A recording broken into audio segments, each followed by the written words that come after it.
네, 안녕하십니까. 김진명인의 김진입니다. 네, 오늘은 46번째 시간으로 토중 비결에 대한 얘기를 나눠보도록 하겠습니다. 평소 여러분들 명운에 대한 관심이 있거나 그죠? 물론 관심이 없는 사람들까지도 토중 비결이라는 책을 한 번쯤 들어보지 않은 사람은 없을 겁니다. 그죠? 실제로 토중 비결이라는 책이 운세를 보기 위해서 오늘날에도 많이 이렇게 활용되고 있는 실정입니다. 매년 정월마다 토종 비결을 보고 한 해의 어떤 기운화복을 예측하는 풍습이 원래는 조선시대부터 전해져 오고 있다고 합니다. 토종 비결이라는 책은 19세기 후반으로 지연이가 이지함이 아니라 거의 이름만 빌려 썼다는 그런 설도 있습니다만은 일반적으로 우리 그 조선 중기 명종 때의 학자이며 예지력이 뛰어난 토종 이지함으로 많이 알려져 있죠. 그죠? 이지함 선생은 북창 정념이라든지 매월당 김시습과 함께 조선시대의 3대 기인 중 한 사람으로 알려져 있습니다. 토종 비결은 그 외에 어떤 도참서가 많이 있죠. 정감록이나 격암유록 등과는 차이는 좀 있지만 도참서라고 할 수 있겠죠. 그러니까 미래의 기륭을 예언하거나 그런 내용을 적은 책을 도참서라고 하죠. 이지함 선생은 조선 중종 12년 충남 보령에서 태어났으며 본가는 한산, 자는 형백, 형중, 호는 수산, 토정, 시호는 문강이며 토정유고의 저자이기도 합니다. 이지함은 서울 마포 강변의 흑담 운막집에서 청빈하게 지냈다고 하여 토정, 흙으로 만든 정자죠. 토정이라는 호를 갖게 됐다고 합니다. 어려서 부모를 여의고 맏형인 성암 이직원에게 글을 배우다 서경덕의 문화에 들어가 학문을 익혔다고 하였으며 경사자전에 통달하였고 역학, 의학, 수학, 천문, 지리 등에 능통했다고 합니다. 토정이 살았던 당시의 어떤 조선시대 상황은 당쟁사에서 많은 선비들이 순환을 겪어야 했던 시대라고 볼 수 있겠죠. 대표적으로 갑자사와 을사사와 청홍도 사건 등이 있다고 보면 되겠습니다. 토정의 삶의 변화가 있었던 계기는 1548년 그의 친한 벗 안명세 성정원 사관입니다. 사초 조선시대 사관들이 그때그때 역사적 사실을 기록해둔 사기의 초고 실록의 원고죠. 사초의 을사사와 조선 명종 때 문정왕후 일가의 권력 다툼으로 살인의 화를 입은 사건이죠.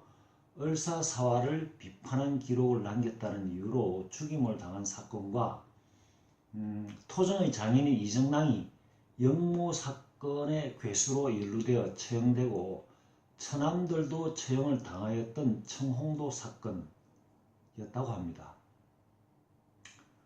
양반의 후손으로 앞날이 창창했던 성리학자였지만 이러한 어떤 비극적 사건들을 겪으면서 심적 변화를 크게 일으키게 됐다고 볼 수 있겠죠. 그래서 관직을 포기하고 세상을 유람하면서 기인으로 방외인의 삶을 택하게 되었다고 보면 되겠습니다.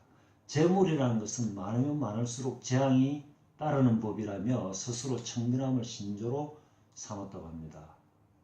토정은 수십 년간 쓰고 다녔던 갓이 망가져버리자 집에 있던 구멍난 낡은 밥솥으로 갓을 대신하였으며 필요에 따라 휴대용 밥솥으로도 사용했다고 합니다. 1570년대에 토정이 유람 중 금강산에 이르러 날이 저물어 바위 위에 한 암자에서 잠이 들었는데 꿈속에서 전국 명산의 산신령들이 나라에 사변이 생길 것을 걱정해 모임을 가졌는데 삼각산 신령, 지리산 신령, 금강산 신령 등이 대화를 갖고 헤어지는 것을 보면서 잠에서 깨어나 임진왜란의 발발을 예견했다는 설이 전해지고 있습니다. 백성의 삶과 국가 경제에 관심과 고민이 깊었던 토정은 전국을 돌아다니며 민생을 직접 체험하기 위해서 스스로 백성들과 동고동락했으며 그들이 궁핍한 생활을 벗어날 수 있도록 돕기 위해 직접 고기를 잡아 팔고 야채를 재배하여 곡식과 바꾸는 등 상거래를 활성화해 부를 꾀하려고 하였답니다.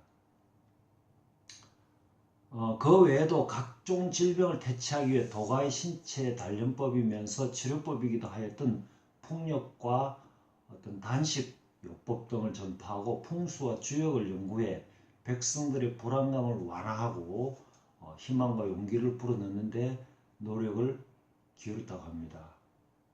한편 토종은 화다원을 비롯한 당대 최고의 학자들인 율곡 이이와 남명 조식 선생 등과도 교류가 깊었는데요.